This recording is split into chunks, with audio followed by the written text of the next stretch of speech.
Alright guys, now that you're caught up on my crazy swingy week of poker, we're here Saturday night at the must move game. The first hand we get into here, we have pocket kings, cutoff straddles to 25. We raise it up to $75 on the button. Now the middle position player 3-bets, he makes it $300. Now the action's back on us.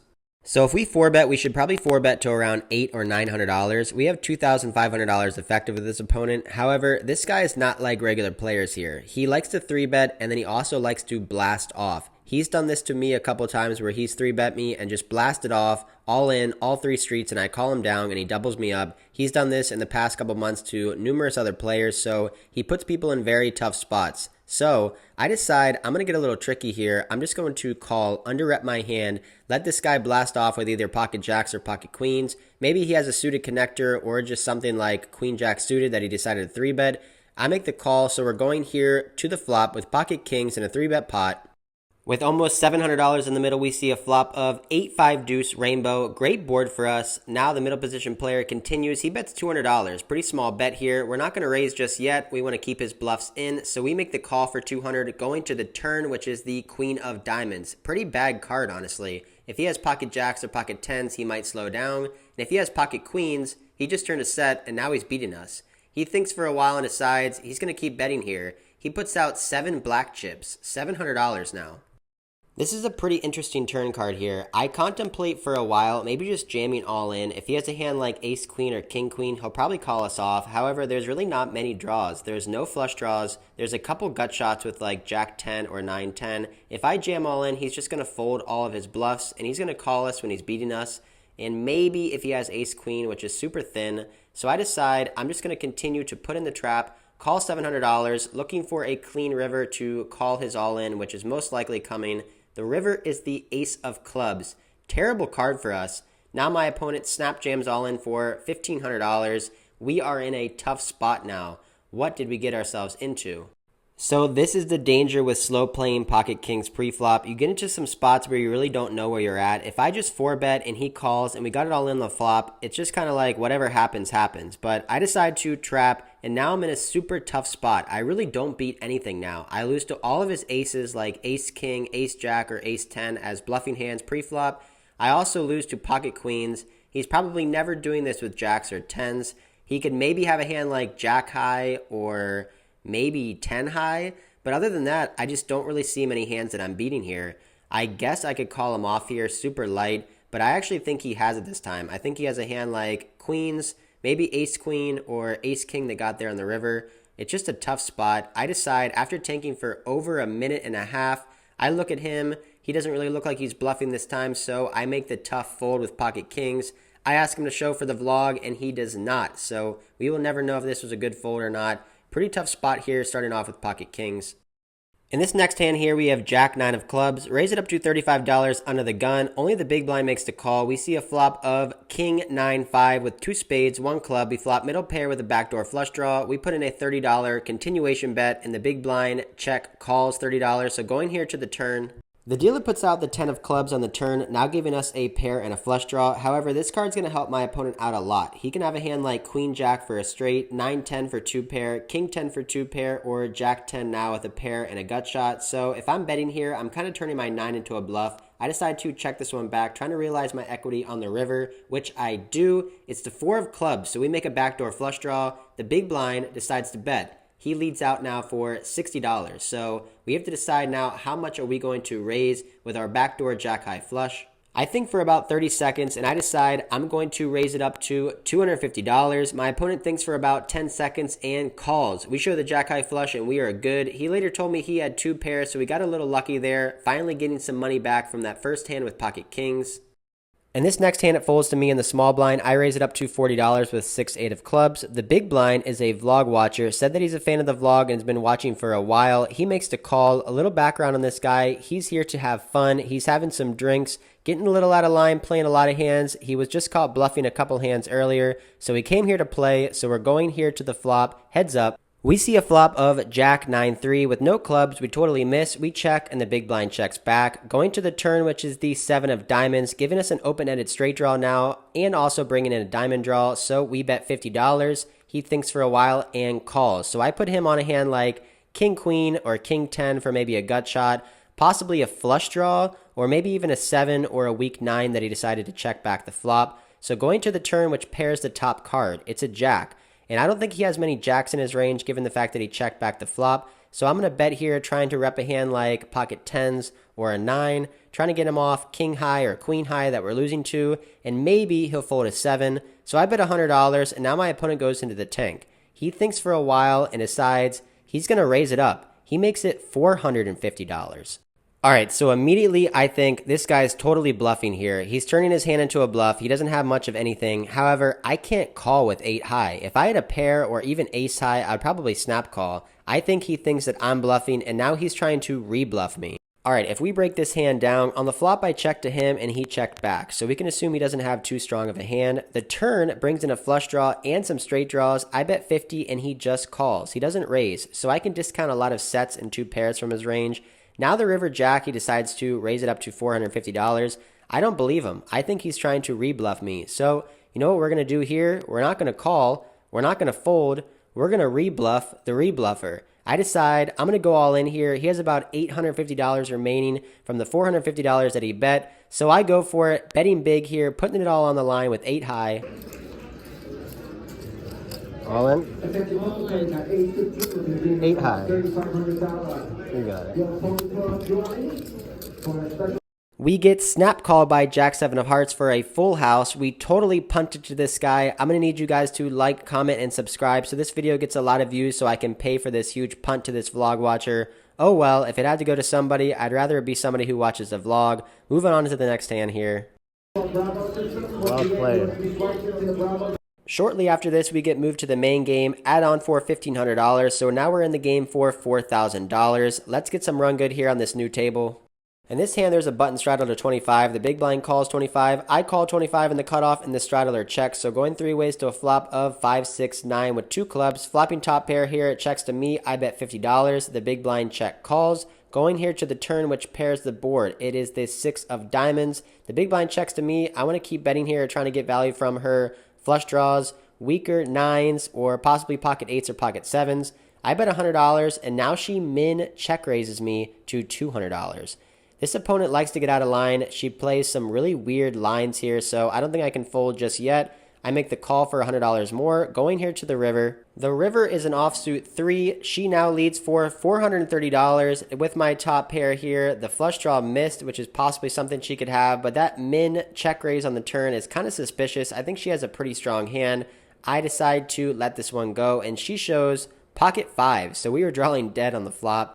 It's been a while since we had a big pocket pair, so why don't we play pocket aces from early position, raise it up to $35, middle position calls, the button calls 35, and the small blind calls 35. So going 4 ways to the flop here with pocket rockets. The board comes out Jack 5 deuce rainbow, pretty good flop for us, small blind checks. I decide to check it here. The button is a super action player. Whenever she senses weakness, she loves to bet. The middle position player checks, and now the button does what she loves to do best. She puts in a wager of $110. Now the action's back on the small blind. He thinks for a little bit of time and calls $110. So now we have to decide, should we spring the trap now and put in a raise, or should we continue to under-rep our hand and just call $110?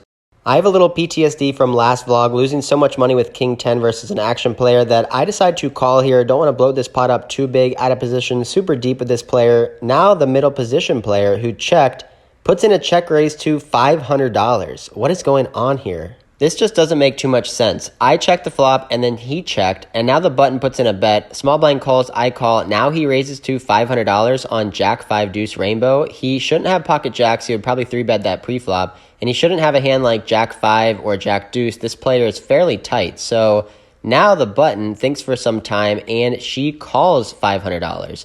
Now the action's back on the small blind, who thinks for about 30 seconds to 45 seconds, and he calls $500 too. So just so you guys can picture this moment, I have $3,000 in my stack and everybody covers me. So I could jam all in here for an extra $3,000, but I think I'll only get called by a better hand if I do that. I don't really want to call 500 and go to the turn 4 ways in a huge $2,000 bloated pot and feel committed. So I look back at my cards. I just don't see what anybody can have on Jack 5 deuce, but I feel like I'm beat here. It goes 500 call, call. I feel like someone either has a weak or 2 pair or maybe a set, so I decide to fold aces on the flop here. So now I'm just a spectator in the hand. The turn is another jack, so pairs the top card. Now the middle position player who check raised to $500 bets out $1,200. The button and the small blind pretty quickly fold, so he ends up taking down this pot, and I basically beg him to show the cards for the vlog. What is it? Just show one. Just show one. No? I folded very big hand. Yeah, good fold, my I guess we will never find out what he had. Next hand here, I have ace-king offsuit. Raise it up to $35 from early position. We get 4 callers, so going 5 ways to a flop of king 6-4 rainbow. We flop top pair, top kicker. Blinds check to me. I put out a c-bet of $75.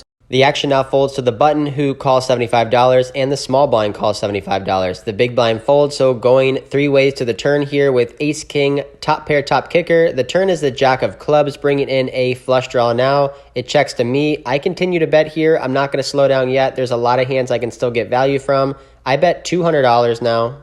The button lets go of his hand pretty quickly. Now the action's back on the small blind, who is an older gentleman, probably in his 80s. He decides $200 is not enough. He's going to check raise to $500. This guy is not an old man coffee. He likes to play a lot of hands, but he plays very passive. He calls a lot pre-flop and calls a lot on the flop. Doesn't do a lot of betting or raising or check raising himself, so I just don't think I'm ever good here with one pair. I think he always has a set or 2 pair, and I'm beat. He is also up money on the session, which is less likely he's bluffing now, so I make the tough fold with my ace-king here. I'm pretty sure it's the right fold, but we'll never know. I think my read is right. It's a pretty exploitative fold, but given the fact that this player is super, super passive, I don't think he's putting in a check raise there with anything but 2 pair or a set. If this was a professional player making this play, I'm obviously never folding, but against this guy, I'll let him have it this time.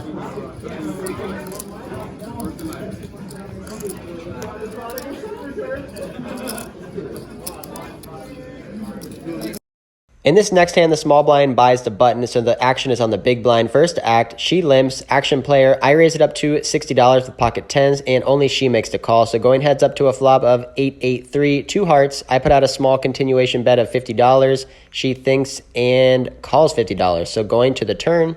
This player hates to fold, so I think she could be floating me on the flop with tons of hands here. The turn is a jack of hearts, not the best card, but also not the worst card. Now we have the 10 high flush draw. I'm going to continue to bet when she checks to me, trying to get value from all of her pocket pairs with a heart, all of her ace, king, or queen X with 1 heart. So I bet $150. She decides she's going to check raise me to $350. So last hand we got check raised by an old man who's super passive, but this player is very aggressive. She loves to bet and loves to check raise, putting people in very tough spots. She gets caught bluffing every single orbit. So when she raises, I make the call, going to the river, which is another 3, so double pairs the board. She checks, and I decide to check this one back. I don't think there's really any merit to betting now. She shows 6-4 of hearts, so she turned a flush.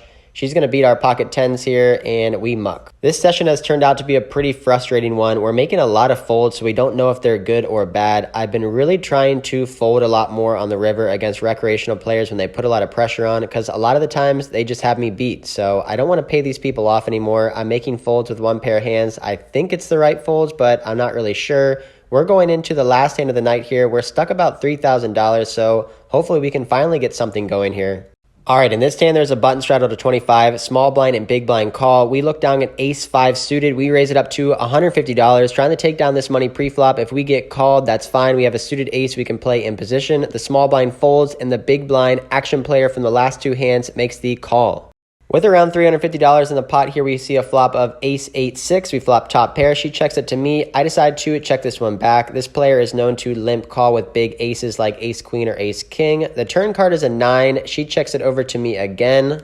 This 9 is going to help her range more than it's going to help mine. She's going to have a lot more 2 pairs and straights and maybe even sets on this card. So when she checks it over to me again, I decide to keep pot controlling here. I check back. The river is another 8, so pairs the board. Now she decides she's going to lead out here. This river is a great card because it reduces the set combinations and 2 pairs that she can have. She bets $250.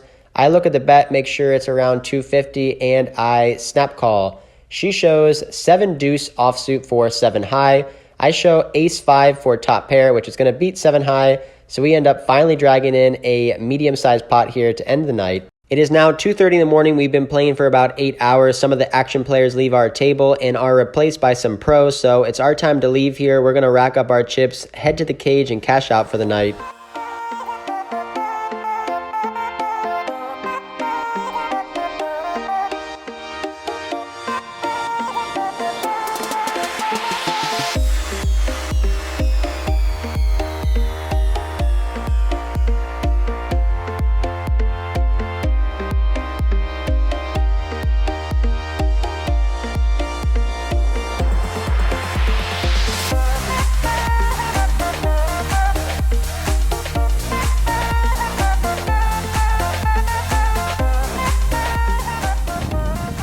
Alright guys, I'm on a little walk here trying to find a quiet place for you guys to hear me.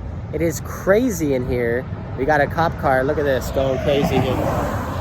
Yeah, it's wild, man. Like, things are getting nuts here. It's just crazy in here. The nightclubs, the bars are letting out so many people just laying around. It's insane. The Mayweather-Logan Paul fight is tomorrow, so there's a bunch of famous people here too, some rappers and some boxers or whatever, so pretty crazy night. I don't know if you guys noticed, but the mask mandate and the plexiglass is now no longer inside the Hard Rock Poker Room, so we're basically 100% back to normal, which is amazing. It's been about 14 months since I've been able to play with no mask, so awesome to see that. Great for the game, except we still can't eat food inside the poker room. So you can sit right next to each other, no mask, touch the same chips, but no food yet. But we're working on it. I'm happy that we're back to almost normal. So getting into tonight's session, lost there with pocket kings, made a huge bluff there with 8 high, lost with aces, lost with 10s, lost with ace king. Couldn't get anything really going, ended up losing $2,700 in the game for $5,500, cashed out for $2,800, losing about $2,700, which is about a buy-in, so nothing too bad. Happy with the way I played. Think I lost the minimum except for that big bluff there with 8 high. So when this video comes out, I'm actually going to be in Dallas already playing with Brad and Andrew at their meetup game. Super excited, can't wait to meet them and all the fans there. And then I'm going to be going to Vegas July 16th through the 20th. Going to be playing there 5-10, 10-20, 10-25, stuff like that. Then in July, I'm going back to Texas, going to Austin. Gonna play on TCH Live July 8th, hopefully, and then the Lodge live stream on July 10th. So 2 live streams back to back there in Austin, Texas. Should be a lot of fun. I'm excited for it. Hope you guys like this video. If you do enjoy it, hit that like button, comment, share it, subscribe, tell me how good I play, tell me how bad I play, whatever you guys want to do. Thanks for all the support.